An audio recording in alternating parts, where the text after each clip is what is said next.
Olá! Vamos hoje, aqui no Pensando Livre, tratar de algo estranho, silêncio, mas o silêncio no Espiritismo. Então, vou elencar aqui alguns artigos e textos que eu encontrei publicados na internet, seja por pessoa ou por casas espíritas. Assim, vamos ver o que andam falando sobre o silêncio nas casas espíritas, nas reuniões espíritas.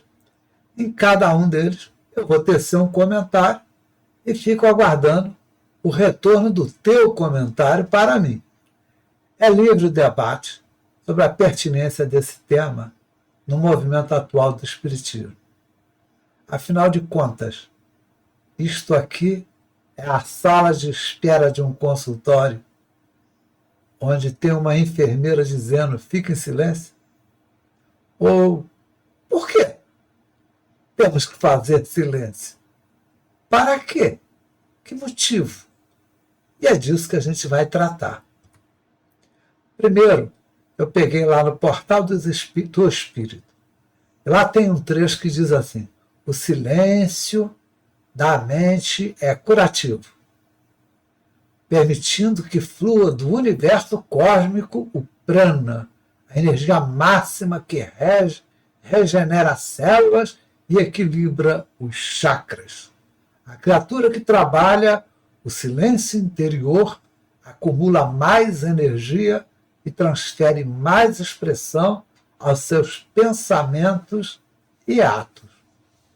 Eu tentei destrinchar essa mensagem e aí eu descobri que prana é o sopro de vida, segundo o Upanishad, antigas escrituras religiosas indianas do hinduísmo. Ou seja, faz parte de uma religião oriental. A energia vital universal que permeia o cosmos, absorvida pelos seres vivos através do ar que respiram. O segundo dos corpos energéticos ou koshas. Não sei se a pronúncia está certa, mas eu não sou hindu. Então, também não tenho obrigação nenhuma de falar na língua hindu. E, por fim, chakra, que, segundo a mesma religião, é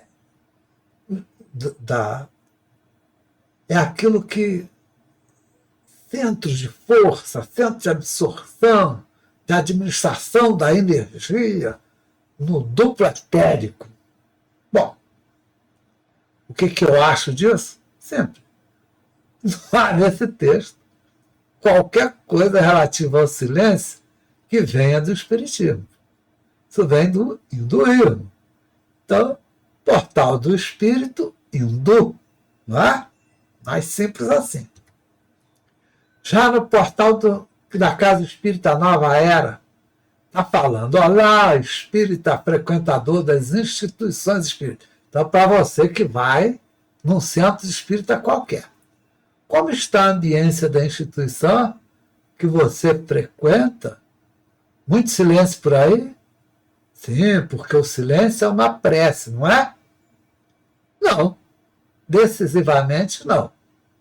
Eis aí mais uma crendice instalada no centro, mais uma invencionice tupiniquim para a filosofia dita espírita, ou para aqueles lugares que se autodenominam espíritas, nesse país de norte a sul, de leste a oeste.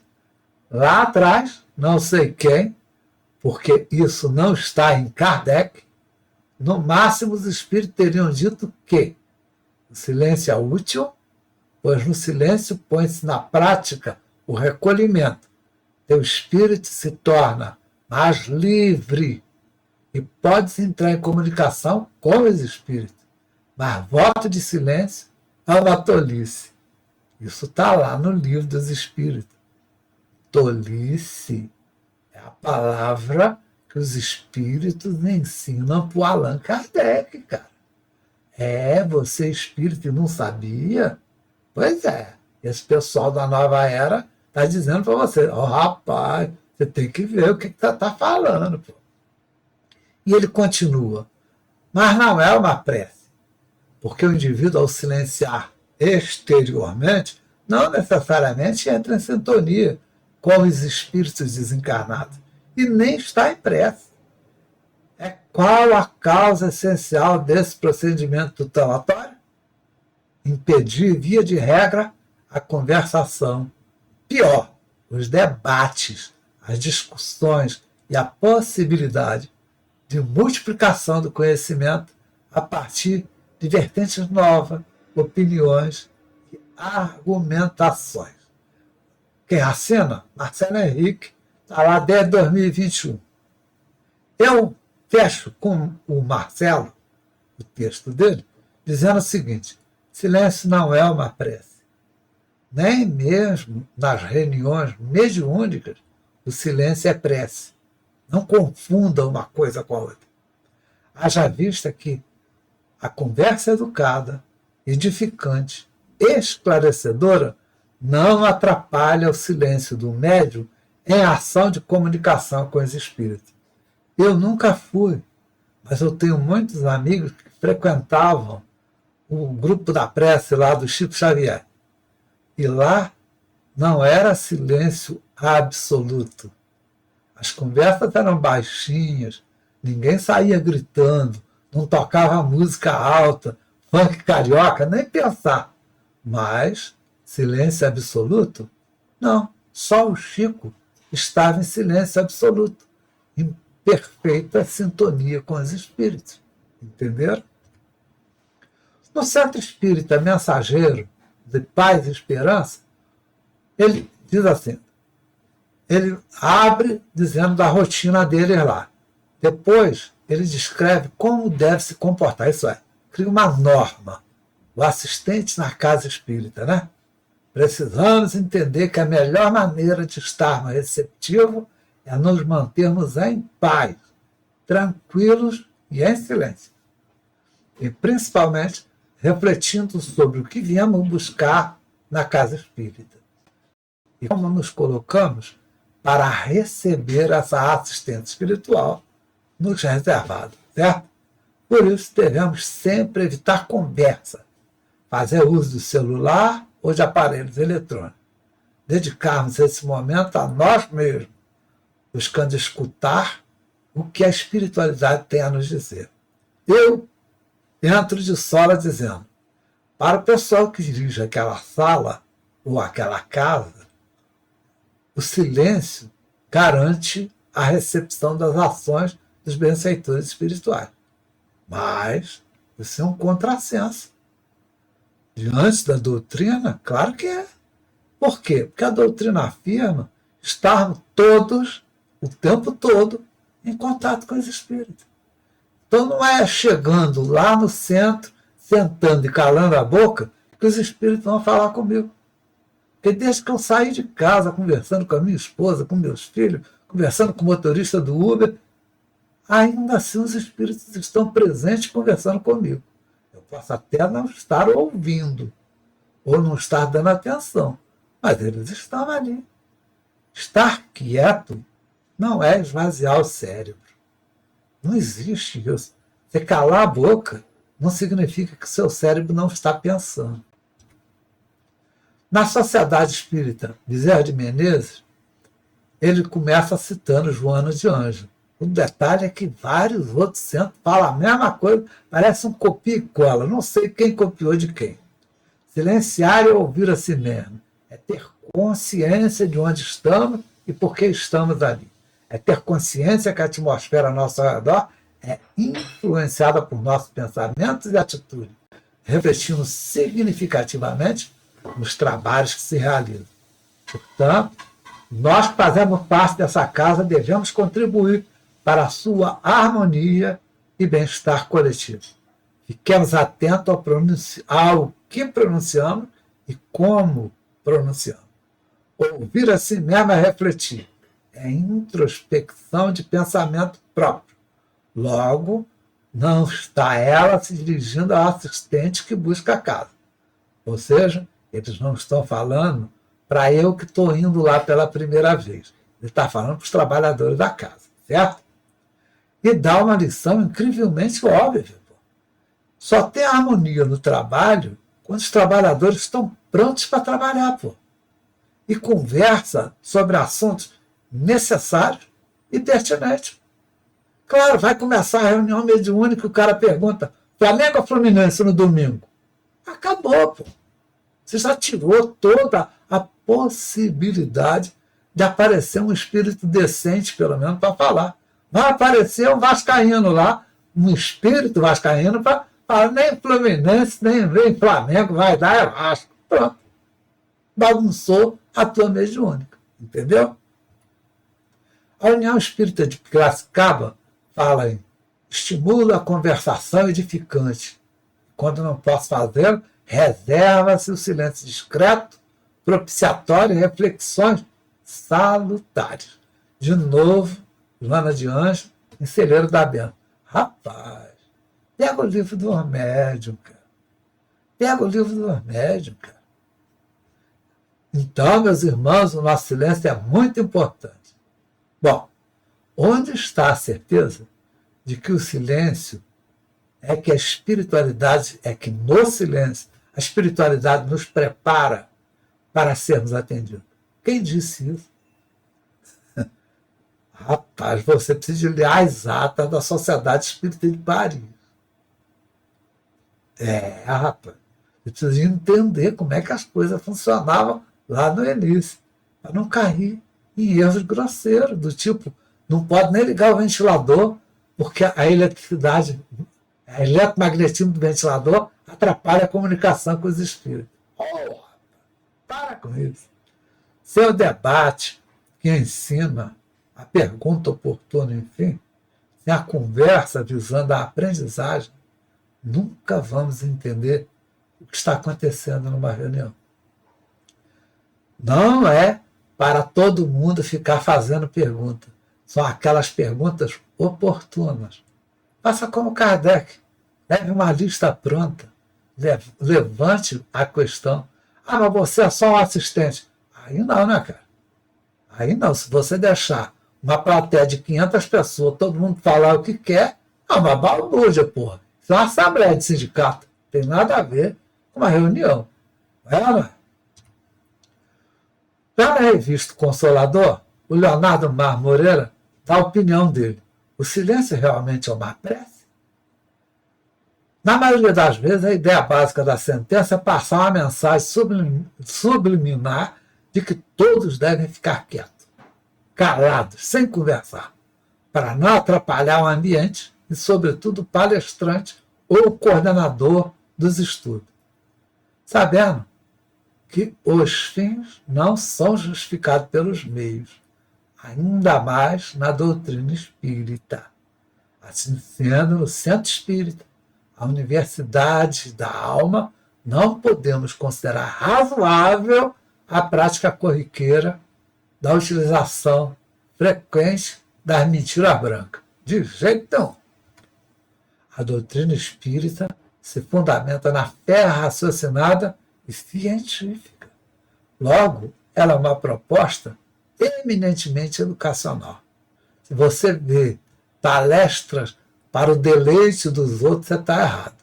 Se você sair da palestra e não aprendeu nada, você foi enganado pelo palestrante. Por isso, todos os conceitos, direto ou indiretamente relacionados ao espiritismo, podem e devem ser questionados,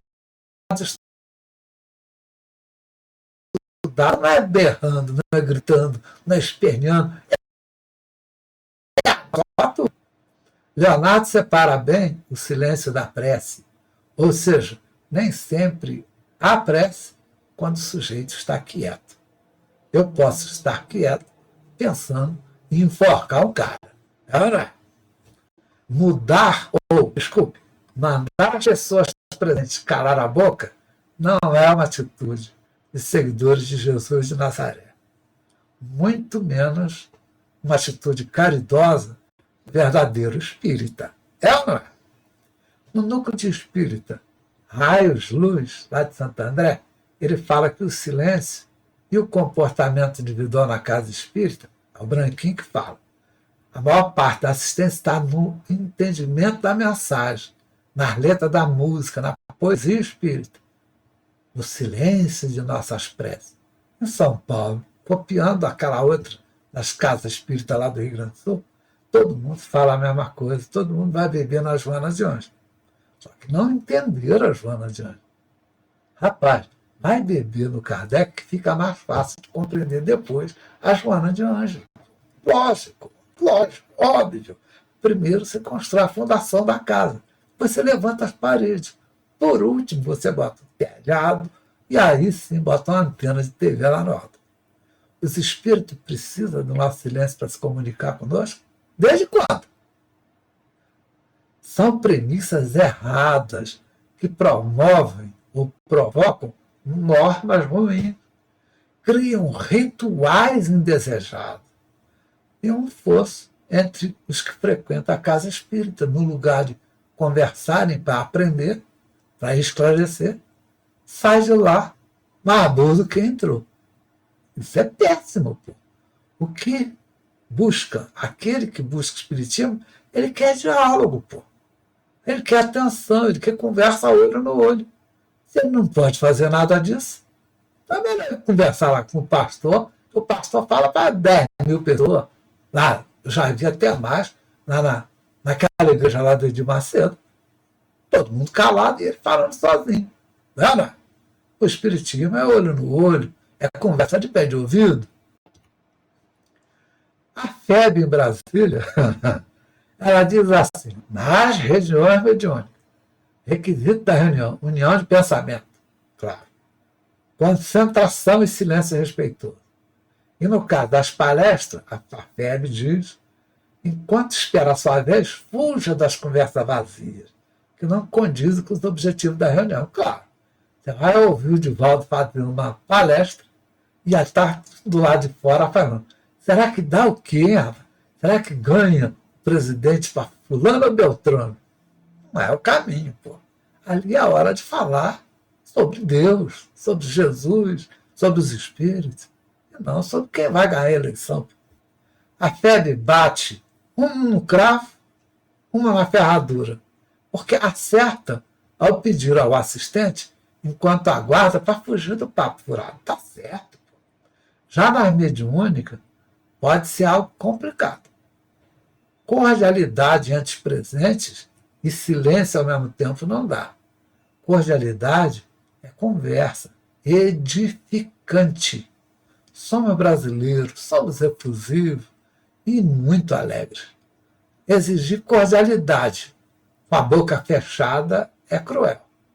Até para abraçar alguém, eu preciso dizer que saudade de você, que bom te ver. E sou eu, pô. Eu sou brasileiro, pô. Não tem como esquecer disto. Entenderam? Resumindo, se no seu centro espírita é um lugar de silêncio, é melhor você fechar esse centro, longe da assistência aos necessitados e de aprendizes do espiritismo. Não é o caso. Você não tem como assistir o necessitado sem escutar ele. Tem que conversar. E pior, você não pode ensinar sem ouvir o aprendiz, pô. Não tem isso. Não existe isto. Seja socrático, rapaz. É pergunta e resposta. Mandar o confrade ou o assistente ficar quieto é um ato de força. É ritualismo. Jamais vai ser um ato de caridade. Se queremos ser espíritas, que tal começar pela fraternidade, pela racionalidade na fé, sem rituais, sem normas descabidas e, pior, inoportuna, porque se a pessoa está com uma dúvida ali na assistência, durante uma palestra, levanta a mão e pergunta, pô, que mal há nisso? Quem busca a doutrina espírita sempre, sob qualquer pretexto, está buscando diálogo. Por quê?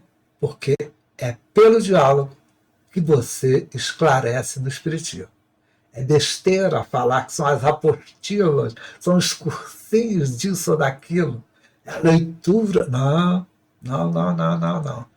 Tem muito analfabeto que sabe muito mais do que eu e, no entanto, nunca leu o Livro dos Espíritos. Alguém leu para ele, alguém conversou com ele, alguém explicou para ele. Lembra lá do Novo Testamento? Ele falou, fez aqui a explanação, mas quem vai explicar para nós?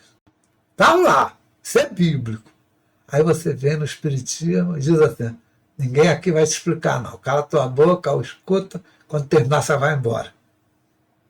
Não é por aí. Pela sua atenção, muito obrigado. Por favor, se inscreva aqui. Se você gostou, compartilhe. Compartilhe, manda para os seus amigos. Se você gostou, deixa o teu gostei. Se não gostou, deixa o teu não gostei também. Agora, comente. É o teu comentário que me faz melhorar um tiquinho assim. Até a próxima!